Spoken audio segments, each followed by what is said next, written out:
ଜୀବନରେ କେବେ କାହାକୁ ନିଜର ଦୁଃଖକୁ କୁହନ୍ତୁ ନାହିଁ। ଆପଣ ଯେମିତି ଅଛନ୍ତି ସର୍ବଶ୍ରେଷ୍ଠ।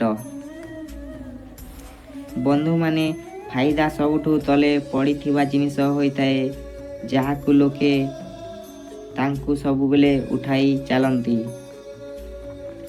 ସବୁବେଳେ ସେହି ଲୋକ ହାରିଥାଏ ଯିଏ ଆଶା ବାରମ୍ବାର କରିଥାଏ, କିନ୍ତୁ ସେହି ଲୋକ ଜିତିଥାଏ ଯିଏ ଚେଷ୍ଟା ହଜାର ଥର କରିଥାଏ।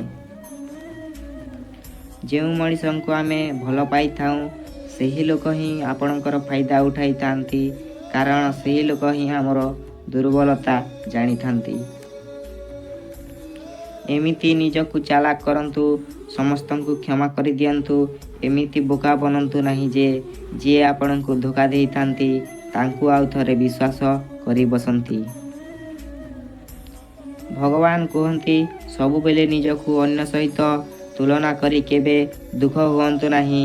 ଭଗବାନ କାହାକୁ ବିନା କାରଣରେ ଗଢ଼ି ନଥାନ୍ତି। ସମସ୍ତଙ୍କର କିଛି ନା କିଛି ଗୁଣ ଥାଏ। ମନୁଷ୍ୟର ମନ ହିଁ ସବୁଠୁ ବଡ଼ ଶତ୍ରୁ ଆଉ ମିତ୍ର ହୋଇଥାଏ।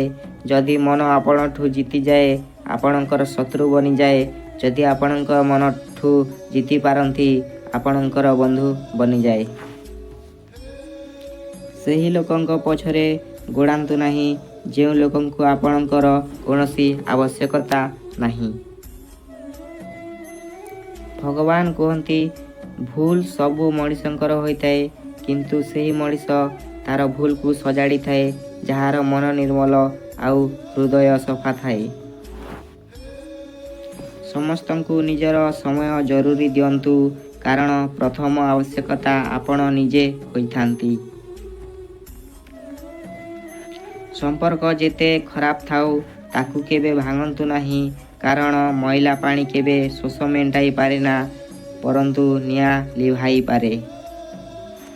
ଦୁନିଆ ଯେତେବେଳେ ଅସୁବିଧାରେ ପକାଇଥାଏ, ସେତେବେଳେ ଭଗବାନ ହଜାର ରାସ୍ତା ଦେଖାଇଥାନ୍ତି। ଯଦି କେହି ଆପଣଙ୍କୁ ଅଣଦେଖା କରେ, ବିଲକୁଲ ବି ଖରାପ ଭାବନ୍ତୁ ନାହିଁ, କାରଣ ଲୋକେ ସବୁବେଳେ ଆପଣଙ୍କର ପରିସ୍ଥିତି ହିସାବରେ ଜିନିଷର ଅଣଦେଖା କରନ୍ତି। ଭଗବାନ ଶ୍ରୀକୃଷ୍ଣ ଗୀତାରେ କହିଛନ୍ତି, କର୍ମ କରିଯାଅ, ଫଳରେ ଆଶା ରଖ ନାହିଁ। ଜୀବନରେ ସବୁବେଳେ ସୁକର୍ମ କରିବା ଉଚିତ, କାରଣ ସୁକର୍ମ ହିଁ ଜୀବନକୁ ସାର୍ଥକ କରିଥାଏ। ଭଗବାନଙ୍କୁ ନ ଡରିଲେ ଚଳିଯିବ, କିନ୍ତୁ ତୁମ କର୍ମକୁ ଡରିବାକୁ ହେବ, କାରଣ କରିଥିବା କର୍ମର ଫଳ ଭଗବାନଙ୍କୁ ବି ଭୋଗିବାକୁ ପଡ଼େ। କର୍ମର ଫଳ ଅବଶ୍ୟ ମିଳିବ, କିନ୍ତୁ କାହାକୁ ଶୀଘ୍ର ତ କାହାକୁ ଡେରିରେ। ଚେହେରାର ଚାକଚକ୍ୟକୁ ଦେଖି କାହା ସହ ବନ୍ଧୁ ବାନ୍ଧନ୍ତୁ ନାହିଁ। ଶରୀର କଳା ହେଲେ ଚଳିବ, ମାତ୍ର ମନ କଳା ଥିଲେ ନୁହେଁ। ଆଉ ହାତରେ ହାତ ଧରି କିଛି ବାଟ ଚାଲିଲେ କେହି ବନ୍ଧୁ ହେଇଯାଏ ନାହିଁ। ବାଟ ଚାଲିବା ସହ ଯିଏ ଦୁଃଖକୁ ବାଣ୍ଟି ନେଇପାରେ ଓ ସୁଖକୁ ଦ୍ୱିଗୁଣିତ କରିପାରେ, ସେ ହେଉଛି ପ୍ରକୃତ ବନ୍ଧୁ। ସତ୍ ଜ୍ଞାନ ଆହରଣ କର। ଚିନ୍ତା ତୁମକୁ ଖାଇବା ଆଗରୁ ତୁମେ ତାହାର ବିନାଶ କର। ଲକ୍ଷ୍ୟ ପୂର୍ବରୁ ତୁମେ ଲକ୍ଷ୍ୟସ୍ଥଳରେ ପହଞ୍ଚିବାକୁ ଚେଷ୍ଟା କର। ଗୀତାରେ ଯେତେବେଳେ ପ୍ରଭୁଙ୍କ କୃପା ହୁଏ, ସେତେବେଳେ ଅସହଜ କାମ ମଧ୍ୟ ସହଜ ହୋଇଯାଏ। ବର୍ଷ ବର୍ଷର ଶତ୍ରୁତା ଗୋଟିଏ ମୁହୂର୍ତ୍ତରେ ବନ୍ଧୁତାରେ ବଦଳିଯାଏ। ମନେ ରଖ, ଯେତେ କଷ୍ଟ ଅଙ୍କ ହେଉ ପଛେ, ଯଦି ସୂତ୍ର ଆପଣ ଜାଣିଛନ୍ତି, ଅଙ୍କ ସରଳ ଲାଗିବ। ସେହିପରି ଜୀବନରେ ଯେତେ ଅସୁବିଧା ହେଉ ପଛେ, ଯଦି ଆପଣଙ୍କ ପାଖରେ ଧୈର୍ଯ୍ୟ ଅଛି, ତେବେ ସମାଧାନର ବାଟ ସରଳ ଲାଗିବ।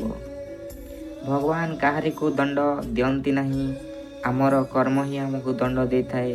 ତେଣୁ ଭାବି ଚିନ୍ତି କର୍ମ କରନ୍ତୁ, କାହିଁକିନା ଆମ କର୍ମ ହିଁ ଆମକୁ ପରିଚୟ ଦିଏ। ଶରୀରରେ କିଛି ସୁନ୍ଦରତା ନଥାଏ, ସୁନ୍ଦରତା ଥାଏ ବ୍ୟକ୍ତିର କର୍ମ ଉପରେ, ତା'ର ବିଚାର, ତା'ର ବ୍ୟବହାର, ତା'ର ବାଣୀ, ତା'ର ସଂସ୍କାର, ତା'ର ଚରିତ୍ର। ଜୀବନରେ ଏସବୁ ଅଛି ତ ସେହି ମଣିଷ ଦୁନିଆର ସବୁଠୁ ସୁନ୍ଦର ମଣିଷ। ମାଟି ଥିଲେ ଘାସ କଅଁଳେ, ଶରୀର ଥିଲେ ରୋଗ ହୁଏ, ପରିବାର ଥିଲେ ମତାନ୍ତର ହୁଏ। ହେଲେ ଏହାକୁ ମତାନ୍ତର ନ ଭାବି ଉତ୍ତମ ବୁଝାମଣା କରି ଆନନ୍ଦରେ ମିଳିମିଶି ଚଳିଲେ ଏହାକୁ ସଂସାର କୁହାଯାଏ। ଆମେ ଟିକେ ଟିକେ ଦୁଃଖରେ ଭାଙ୍ଗି ପଡ଼ୁ, କିନ୍ତୁ ଏହା ଭୁଲିଯାଉଁ ଯେ ସ୍ୱୟଂ ଭଗବାନଙ୍କୁ ମଧ୍ୟ ବନବାସ ଦୁଃଖ ସହିବାକୁ ପଡ଼ିଥିଲା। କାରଣ ଏ ଦୁନିଆରେ ଜନ୍ମ ନେଲେ ଦୁଃଖ ଓ ସୁଖ ଉଭୟ ଭୋଗିବାକୁ ପଡ଼ିଥାଏ।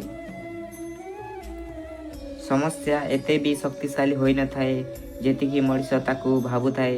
କାହିଁକି ନା ଅନ୍ଧକାର ଯେତେ ବି ଶକ୍ତିଶାଳୀ ହୋଇଥିଲେ ମଧ୍ୟ ସକାଳର ସୂର୍ଯ୍ୟ ଆଗରେ ମୁଣ୍ଡ ନୁଆଁଇଥାଏ।